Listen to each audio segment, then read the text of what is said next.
19 जनवरी 1991 की सुबह है और ऑपरेशन डेजर्ट स्टॉर्म के हिस्से के रूप में इराक के ऊपर 2 F-15C ईगल्स एक एस्कॉर्ट मिशन पर हैं। कैप्टन सीजर रिकाए रोड्रिगेज और उनके विंगमैन कैप्टन क्रेग मोल अंडरहिल बगदाद के पास ठिकानों पर हमला करने के लिए तैनात 36 विमानों के फॉर्मेशन के आगे आसमान साफ कर रहे हैं। उनके पीछे F-16 की लहरें अपने रन बना रही हैं। 2000 पाउंड के सामान्य उद्देश्य वाले बमों के साथ गोता लगा रही हैं। वे उन्हें छोड़ते हैं और गोला बारूद सीधे इराकी गोला बारूद डिपो पर गिरता है। रेगिस्तान से विशाल विस्फोट उठते हैं। वे विमान भेदी मिसाइलों की उम्मीद कर रहे हैं और F-16 एक ही समय में चैफ और फ्लेयर्स छोड़ते हुए तेजी से ऊपर उठते हैं। लेकिन मिसाइलों के बजाय इराकी वायुसेना ने अपने निपटान में सबसे उन्नत लड़ाकू विमानों MiG-29 फुलक्रम्स की 2 जोड़ियां भेजी हैं। संख्या में कम होने के कारण इराकी दूरी बनाए हुए हैं। जब उन्हें 2 F-15 के बारे में बताया जाता है तो वे हमला करने का अवसर तलाश रहे हैं। यह उनका मौका है और फुलक्रम्स की एक जोड़ी रोकने के लिए दौड़ती है। F-15 में रिको को अपने एवाक्स नियंत्रक मार्क वाइट से एक संदेश मिलता है।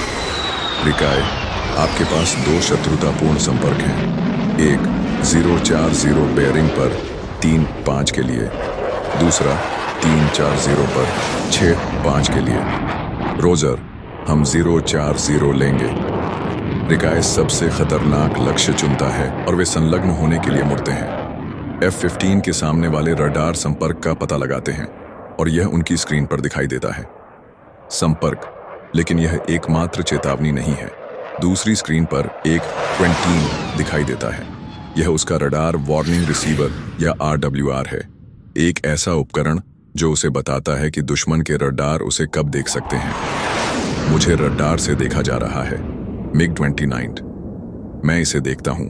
रिकाए और मोल कार्रवाई के लिए तैयार होते हैं। दुश्मनों के दोनों जोड़े, दोनों चौथी पीढ़ी के लड़ाकू विमान एक दूसरे को अपनी नजरों में रखते हैं और एक सुपरसोनिक लड़ाई में एक दूसरे की ओर बढ़ रहे हैं। रिकाए एक AM-7 स्पैरो मिसाइल का चयन करता है, लेकिन इराकियों के पास एक योजना है। वे F-15 से बहुत नीचे गोता लगाते हैं, अपने आप को रडार से छिपाने के लिए ग्राउंड क्लटर का उपयोग करने का प्रयास करते हैं, लेकिन यह काम नहीं करता है। अपने F-15 पर सवार रिकाए एक धुंधले संपर्क को 2 अच्छी तरह से परिभाषित लक्ष्यों में विभाजित होते हुए देखता है। मुझे तुम मिल गए। यह 2 बनाम 2 है। रिकाए संपर्कों में से एक का चयन करता है और उसे लॉक करता है।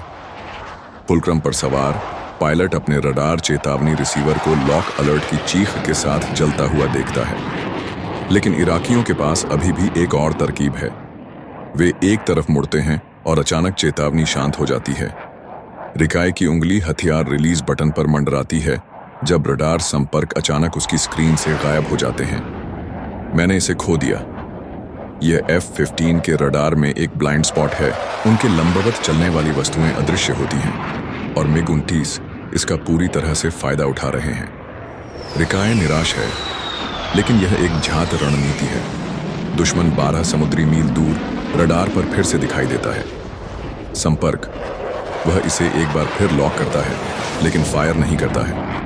AIM-7 स्पैरो को मिसाइल की पूरी उड़ान के दौरान उसे लॉक बनाए रखने की आवश्यकता होती है और वह जानता है कि मिसाइल को उन्हें पकड़ने का मौका मिलने से पहले दुश्मन ब्लाइंड स्पॉट में फिर से प्रवेश करेगा। एक बार फिर दुश्मन गायब हो जाता है। फिर से खो दिया। MiG-29 F-15 के रडार के साथ खिलवाड़ करते हुए आसमान में युद्धाभ्यास करते रहते हैं। संपर्क, रिकाए की स्क्रीन से लगातार अंदर बाहर चमकते रहते हैं। 12 समुद्री मील की दूरी बनाए रखते हुए फिर से खो दिया। रिकाए देख सकता है कि वे क्या कर रहे हैं। फुलक्रम्स उन्हें साथ खींच रहे हैं। एवैक्स पर मार्क वाइट स्थिति पर नजर रखता है।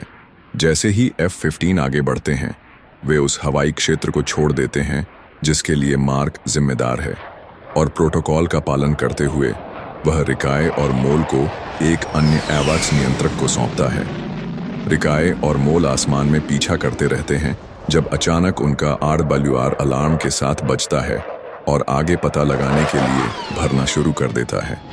यह बगदाद की रक्षा के लिए स्थापित S-125 नेवा सतह से हवा में मार करने वाली मिसाइलों का एक पूरा क्षेत्र है। दुश्मन उन्हें एक किलिंग फील्ड में खींचने की कोशिश कर रहा है। हमें शहर के विमान भेदी जाल में खींच रहे हैं। हम क्या करने वाले हैं? रिकाय स्ट्राइक फोर्स से संपर्क करता है और F-16 को उनके रन बनाते हुए सुनता है। अगर वह और उसका विंगमैन उड़ जाते हैं तो F-16 को मिग्स द्वारा निश्चित रूप से रोका जाएगा। वह एक साहसी विकल्प चुनता है। स्थिति बनाए रखें। जब तक हमले पूरे नहीं हो जाते तब तक डाकुओं को दूर धकेलते रहें, फिर हम यहां से निकल सकते हैं। वे अपनी ऊंचाई बनाए रखते हैं और जानबूझकर दुश्मन के जाल की ओर बढ़ते रहते हैं, स्ट्राइक फोर्स को आवश्यक समय खरीदते हुए। हर बार जब दुश्मन के रडार F-15 को स्कैन करते हैं तो RWR क्लिक करता है और वे उन्हें हर सेकंड अधिक बार सुनते हैं। लेकिन इराकियों के पास अभी भी एक चालाक योजना है। वे जानते हैं कि अमेरिकी मिसाइलों को देख सकते हैं। वे जाल नहीं हैं, वे व्याकुलता है। एक तीसरा MiG-29 F-15 के बाईं ओर से उनकी ओर बढ़ता है, F-15 के सामने वाले रडार से बाहर, और अपने स्वयं के रडार को बंद कर देता है ताकि F-15 के RWR में दिखाई न दे। भले ही लड़ाई अब उसके जिम्मेदारी क्षेत्र में नहीं है, AWACS में मार्क वाइट विकसित होती स्थिति पर नजर रखता रहता है। वह नए दुश्मन को दृश्य के करीब आते हुए देखता है और तुरंत खतरे को महसूस करता है। लेकिन किसी कारण से F-15 आने वाले संपर्क से बच नहीं रहा है। वे सीधे उड़ते रहते हैं, भले ही डाकू 18 समुद्री मील के भीतर आ जाता है। वाइट घबरा जाता है। यह R-27 मिसाइलों की सीमा के भीतर अच्छी तरह से है। 16 मील और F-15 से अभी भी कोई प्रतिक्रिया नहीं है। वह रेडियो पर कुछ कहने की सोचता है, लेकिन उसे चिंता है कि अगर वह उन्हें युद्ध के बीच में परेशान करता है तो वह स्थिति को और खराब कर सकता है। 15 मील और अभी भी कोई प्रतिक्रिया नहीं। 14 मील। वाइट कार्रवाई करने का फैसला करता है। पॉपअप संपर्क 13 मील के लिए 3 जोर डिग्री। यह ठीक समय पर है। रिकाय कॉल सुनता है और तुरंत अपने ईंधन टैंक गिराता है और नए संपर्क की ओर तेजी से खींचता है। उसके पंखों को भाप से ढका हुआ है। जिस क्षण उसकी नाक आने वाले फुलक्रम की ओर इशारा करती है, वह उसके रडार पर दिखाई देता है। बोगी 8 मील दूर, सिर्फ 8 मील दूर, एक दूसरे की मिसाइलों की सीमा के भीतर अच्छी तरह से। उसी समय इराकी पायलट अपने रडार के बिना अंधा होकर उड़ रहा है। उसे सूचित किया जाता है कि अमेरिकी उसके ठीक सामने है। आप सीमा में हैं। संलग्न। वह अपना रडार चालू करता है और रिकाय उसकी स्क्रीन पर दिखाई देता है। इस कार्रवाई के साथ रिकाय के RWR पर अशुभ 29 दिखाई देता है। दोनों अत्याधुनिक लड़ाकू अब एक दूसरे से अवगत हैं और वे सुपरसोनिक गति से आ रहे हैं। रिकाय अपने डिस्प्ले पर लक्ष्य का चयन करता है और उसे लॉक करता है, लेकिन वह फायर नहीं करता है। एंगेजमेंट के नियम यह हैं कि 10 मील के भीतर पता लगाए गए सभी संपर्कों को दृष्टिगत रूप से पहचाना जाना चाहिए। यदि यह एक मित्र F-117 नाइटहॉक हो। RWR पर 29 और आसन्न खतरे के साथ भी रिकाय फायर नहीं करता है और मोल को संपर्क पर मित्र या दुश्मन पहचान चलाने का आदेश देता है। लेकिन समय नहीं है। इराकी रिकाय के विमान का चयन करता है और उसे लॉक करता है। RWR पर 29 और आसन्न खतरे के साथ भी रिकाय फायर नहीं करता है और मोल को संपर्क पर मित्र या दुश्मन पहचान चलाने का आदेश देता है। लेकिन समय नहीं है। इराकी रिकाय के विमान का चयन करता है और उसे लॉक करता है। रिकाय का RWR लॉक अलर्ट के साथ चिल्लाता है, मुझे स्पाइक्ड किया जा रहा है। वह तुरंत उल्टा हो जाता है और रडार रिफ्लेक्टिव चैफ छोड़ते हुए गोता लगाता है। मुझे कम मिल रहा है। इलाका उसके लक्ष्य प्रणाली को भ्रमित करेगा, लेकिन यह काम नहीं करता है। RWR उसके कान में चिल्लाता रहता है, आसन्न कयामत की चेतावनी देता है, क्योंकि वह 30,000 फीट से ध्वनि की गति से नीचे दौड़ता है। रिकाय अपने सिर को बाएं और दाएं घुमाता है, दुश्मन को देखने के लिए बेताब है। मोल लक्ष्य को लॉक करता है। उसकी उंगली हथियार रिलीज बटन पर मंडराती है, क्योंकि वह खुफिया विमान की मदद से एक पहचान प्रक्रिया चलाता है।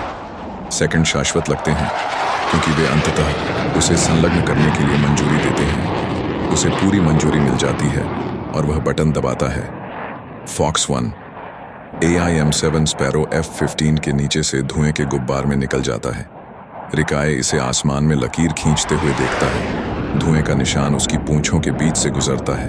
वह अपनी आंखों से धुएं के निशान का पीछा करता है और अंततः MiG-29 को उसकी ओर अपनी नाक नीचे करते हुए देखता है, लेकिन यह कभी फायर नहीं करता है। स्पैरो अंदर दौड़ता है और उसकी नाक पर सीधा वार करता है।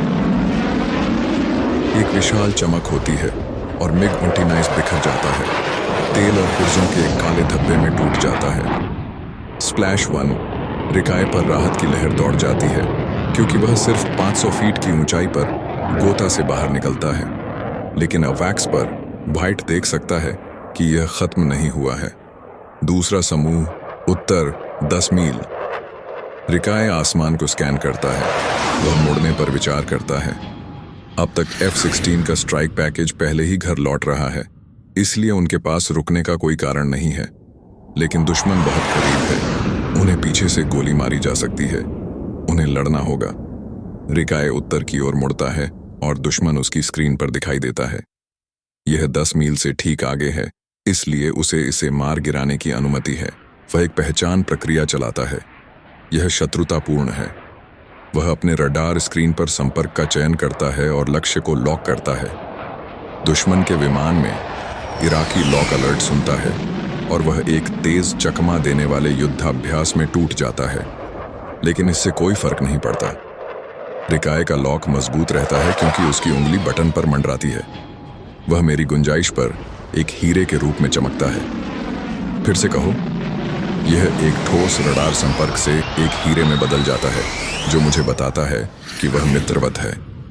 मोल के सिस्टम ने संपर्क को एक मित्र विमान के रूप में पहचाना है। उस पल में मोल को ठंडे डर की भावना ने घेर लिया, लेकिन रिकाए आत्मविश्वास में है। यह दूसरा मिग होना चाहिए, लेकिन उसे अपनी आंखों से इसे साबित करने की जरूरत है।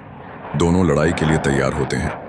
रिकाए लक्ष्य की पहचान करना चुनता है और मोल शॉट लेने के लिए तैयार हो जाता है। रिकाए दुश्मन की ओर दौड़ता है, जो सीधे उसकी ओर और ऊपर आ रहा है। वह कम रहता है, बोगी को करीब आने देता है, फिर वह ऊपर खींचता है, इंजन पूरी गति से जलते हुए। वह अपने ठीक सामने बोगी का पेट देख सकता है, लेकिन चमकदार आसमान को पृष्ठभूमि के रूप में देखते हुए यह अभी भी बताना मुश्किल है कि यह क्या है। वह अपने F-15 को उसके रास्ते में तब तक रखता है जब तक रिकाए का F-15 डाकू के 50 फीट के भीतर दहाड़ता है, और जैसा कि वह करता है, उसे अंततः दुश्मन के ऊपरी हिस्से का एक अच्छा दृश्य मिलता है। उसके हरे रंग के छलावरण के साथ, जो गर्व से इराकी ध्वज प्रदर्शित कर रहा है। यह एक MiG-29 है। रिकाए एक चौड़ा मोड़ बाईं ओर लेता है, क्योंकि वह मिग के ऊपर उड़ता है। अपनी चंदवा से नीचे देखते हुए वह मिग को एक फ्लैट मोड़ बाईं ओर करते हुए देखता है, अपनी ऊंचाई बनाए हुए। उस पल में वह एक उद्घाटन देखता है और फैंसी शूटराई फॉर्मेशन खिड़की से बाहर निकल जाता है। यह एक डॉग फाइट है। वह उल्टा हो जाता है और स्टिक पर जोर से खींचता है, मिग के सर्कल में काटता है। वह 10 Gs के बल से कुचला जाता है। F-15 को उसकी सीमा तक धकेलता है। वह मिग को अपने सामने से दहाड़ते हुए देखता है और वह पीछा करने के लिए बाईं ओर तेजी से खींचता है। रिकाए मिग को उड़ते हुए देखता है, लेकिन वह जानता है कि उसके पास फायदा है। मिग नीचे धकेलता है, गति के लिए ऊंचाई का व्यापार करता है। रिकाए उसका पीछा करता है। रेगिस्तान के फर्श की ओर नीचे की ओर सर्पिल होता है, क्योंकि दोनों जेट के रास्ते अभिसरण करते हैं। रिकाए एक मिग को विलय से दहाड़ते हुए देखता है। वह करीब आ रहा है। वह तेजी से खींचता है। अपने सिर से खून बहने का अनुभव करता है, क्योंकि वह फुलक्रम को अपनी नजरों में लाने के लिए सब कुछ करता है। ऊपर मोल अपने नेता को दुश्मन के साथ उलझा हुआ देख सकता है और एक अवसर देखता है। मैं अंदर आ सकता हूँ।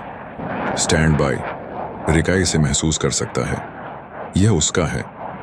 वह मिग को वापस आते हुए देखता है और वे एक दूसरे को पार करते हुए दहाड़ते हैं। उसके पास लगभग है, लेकिन वे इस प्रक्षेप पत्र को जारी नहीं रख सकते, क्योंकि वे तेजी से ऊंचाई से बाहर निकल रहे हैं। रिकाए अपनी पूरी ताकत से खींचता है। 10 Gs के बल से आगे बढ़ता है। कुचलने वाले Gs के माध्यम से वह फुलक्रम को अपनी नजरों में चलते हुए सुंदर दृश्य देखता है। रिकाए एक AM-9 साइडवाइंडर का चयन करता है और मिग के आगे निशाना लगाना शुरू कर देता है, ताकि प्रभाव का सबसे अच्छा मौका मिल सके। लेकिन इराकी पायलट इसे देखता है और एक हताश अंतिम खाई के प्रयास में वह उल्टा हो जाता है और जमीन की ओर तेजी से खींचता है। रिकाय इराकी के कुछ करने की कोशिश करने के लिए तैयार है, लेकिन वह मिग को सीधे रेत में गोता लगाते हुए देखकर चौंक जाता है। वह पीछा करने के बारे में सोचता भी नहीं है और बाईं ओर खींचता है। मिग को जाने देता है। इराकी पायलट ऊपर खींचना शुरू करता है और वह अत्यधिक जी बलों से कुचला जाता है क्योंकि उसका विमान जमीन की ओर बढ़ता रहता है। रेत उसकी विंडशील्ड को भर देती है क्योंकि वह आफ्टर बर्नर को अधिकतम तक धकेलता है। उसका मिग अपनी जी सीमाओं से परे खींचते हुए चिल्लाता है। वह नाक को ऊपर लाने के लिए सब कुछ कर रहा है, लेकिन यह पर्याप्त नहीं है और मिग 99 फुलक्रम और उसका इराकी पायलट रेगिस्तान की रेत में दुर्घटनाग्रस्त हो जाते हैं। रिकाय का दिल धड़कता है क्योंकि वह एड्रेनालाइन उच्च से नीचे आता है। उसने जीत हासिल कर ली है। मोल उसके दाहिने से 2 मील दूर दिखाई देता है, सामरिक दाहिनी ओर, और रिकाय अंततः आराम करने का जोखिम उठा सकता है। चलो घर चलें।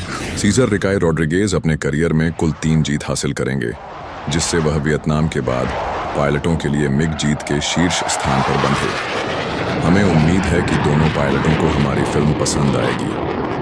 आज करीब था 2 समान पीढ़ी के लड़ाकू विमान। सच है, ऐसा नहीं है जैसे जब हमारे F-16 ने नाश्ते में हॉक्स खाए।